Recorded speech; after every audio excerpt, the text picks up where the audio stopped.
Hello students, let's read the question. So the question is match column 1 with column 2 and select the correct option from the codes given below. Column 1 दिया, column 2 दिया है, match करके बताना है कि कौन सा ऑप्शन में करेक्ट मैच दिया है अकॉर्डिंग टू दिस कोड्स. तो सबसे पहले अगर हम देखें केमियोस्मोटिक एटीपी सिंथेसिस, सो यहाँ पे इससे किससे रिलेटेड है, इनमें से मिचेल. तो ये जो मिचेल है, पीटर डी मिचेल, इन्होंने केमियोस्मोटिक एटीपी सिंथेसिस जो है ये थियरी जो है प्रपोज किया था. सो इसमें क्या होता है कि जैसे यहाँ पे इनर माइटोकॉन्ड्रियल मेम्ब्रेन है, यहाँ पे complex 1, then complex 2, then complex 3, complex 4 and complex 5 कौन सा एटीपी सिंथेज है यहाँ पे.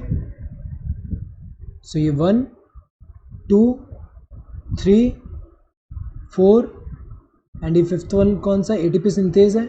ये पूरा जो है ये क्या है, एटीपी सिंथेज. सो ये इनर माइटोकॉन्ड्रियल मेम्ब्रेन है और इसके बाहर की तरफ क्या होगा, इंटरमेम्ब्रेन स्पेस, और अंदर की तरफ क्या मैट्रिक्स है.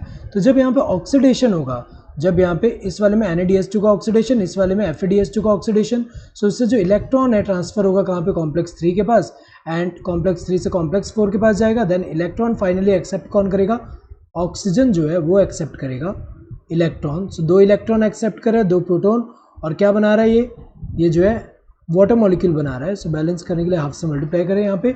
सो जब ये इलेक्ट्रॉन ट्रांसफर होगा तो यहाँ पे क्या होगा, प्रोटॉन जो है वो भी पंप होगा इन कॉम्प्लेक्सेस से. So first, third and fourth जो है इनसे होता है. यहाँ पे 4 प्रोटॉन इससे हो रहे हैं, देन इससे 4 प्रोटॉन, और इससे क्या हो रहा है, 2 प्रोटॉन. तो यहाँ पे अगर हम देखें प्रोटॉन कंसंट्रेशन जो इंटरमेम्ब्रेन स्पेस जो है यहाँ पे इंक्रीज होगा, जिसकी वजह से प्रोटॉन ग्रेडियंट फॉर्म हो रहा है. सो प्रोटॉन जो है मूव करेंगे हायर कंसंट्रेशन से लोअर कंसंट्रेशन के टुवर्ड, मैट्रिक्स के टुवर्ड, जिससे रोटेट होगा, रोटेट होने से एटीपी सिंथेसिस होगा. तो अगर देखा जाए ये जो है थ्योरी जो है ये प्रपोज किसने किया था, मिचेल ने. सो बी का क्या होगा, पी. मसल फटीग की अगर हम बात करें तो ये किससे होता है, लैक्टिक एसिड फर्मेंटेशन. अगर हम देखें जब मसल्स में ऑक्सीजन का डिप्लीशन होगा, जब लैक ऑफ ऑक्सीजन जो होगा मसल सेल्स में,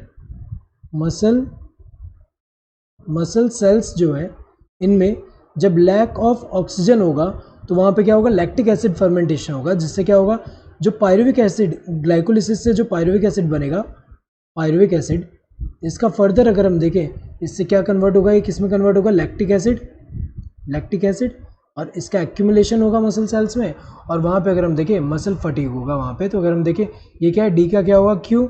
नेक्स्ट इनर माइटोकॉन्ड्रियल मेम्ब्रेन. तो अगर देखा जाए इनमें से कौन सा जो साइटोक्रोम्स है ये कहाँ है, इनर माइटोकॉन्ड्रियल मेम्ब्रेन में. सो इनर माइटोकॉन्ड्रियल मेम्ब्रेन में अगर हम देखें ये साइटोक्रोम कॉम्प्लेक्स है कौन सा, ये वाला कौन सा, साइटोक्रोम BC1.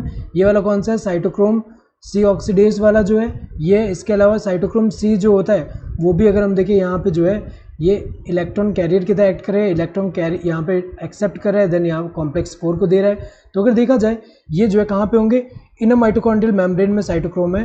तो अगर हम देखें साइटोक्रोम्स कहाँ पे, इनर माइटोकॉन्ड्रियल मेम्ब्रेन. सी का क्या होगा, आर. अल्कोहलिक फर्मेंटेशन अगर हम देखें किसमें देखने को मिलता है, ईस्ट में. तो ईस्ट में क्या होगा, ऑक्सीजन के एब्सेंस में जो शुगर जो होगा उसका जब ब्रेक डाउन होगा, ये जो है एब्सेंस, यहाँ पे क्या होगा, एब्सेंस ऑफ ऑक्सीजन वाला. इस कंडीशन में अगर हम देखें तो ईस्ट में क्या होगा, ये जो एनारोबिक रेस्पिरेशन होगा उसमें कौन सा टाइप होता है, अल्कोहलिक फर्मेंटेशन, जिसमें शुगर का ब्रेकडाउन होके यहाँ पे क्या बनेगा, ethanol that is alcohol plus CO2 जो है वो यहाँ पे रिलीज होगा, एंड एनर्जी लिबरेट होगा, एनर्जी जो है ये लिबरेट होगा. सो इसका ये. देन यहाँ पे रेस्पायरोमीटर जो होता है ये किसके लिए यूज़ किया जाता है, ये जो रेस्पिरेटरी क्वेश्चन जो है एक तरह से इसको डिटरमाइन करने के लिए. तो अगर देखा जाए रेस्पायरोमीटर जो है ये रेट ऑफ रेस्पिरेशन जो एक्सचेंज ऑफ गैस जो है उसको डिटरमाइन करने के लिए यूज़ किया जाता है. तो रेस्पिरेटरी क्वेश्चन होता क्या है, respiratory question is equals to volume of CO2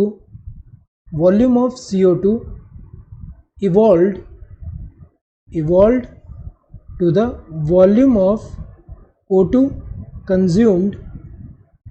इसका जो रेशियो होता है इसको हम रेस्पिरेटरी क्वेश्चन बोल रहे हैं. सो किसी भी रेस्पिरेटरी सबस्ट्रेट का अगर हम देखें जब ऑक्सीडेशन हो रहा है तो इससे जो वॉल्यूम ऑफ CO2 इवॉल्व हो रहा है टू द यहाँ पे वॉल्यूम ऑफ O2 कंज्यूम हो रहा है, इस रेशियो को हम क्या बोलते हैं, रेस्पिरेटरी क्वेश्चन. सो रेस्पायरोमीटर से हम ये डिटरमाइन कर सकते हैं. तो अगर देखा जाए ए का क्या होना चाहिए, T. तो ए का T इन दोनों में दिया, यहाँ भी दिया, यहाँ P दिया है, तो ये वाला गलत है. देन बी का P होना चाहिए यहाँ पे, सो बी का पी अगर हम देखें यहाँ पे इन दोनों में, इसमें क्यू दिया है, देन सी का क्या होना चाहिए आर, सी का आर यहाँ दिया है, इसमें भी दिया है, देन डी का क्या होना चाहिए क्यू, यहाँ पे क्यू दिया है, यहाँ पे एस दिया है, तो ये वाला गलत होगा। ई का क्या होना चाहिए एस, यहाँ सही दिया है। Correct answer would be this second one. Hope you understood the question. Thank you and all the best.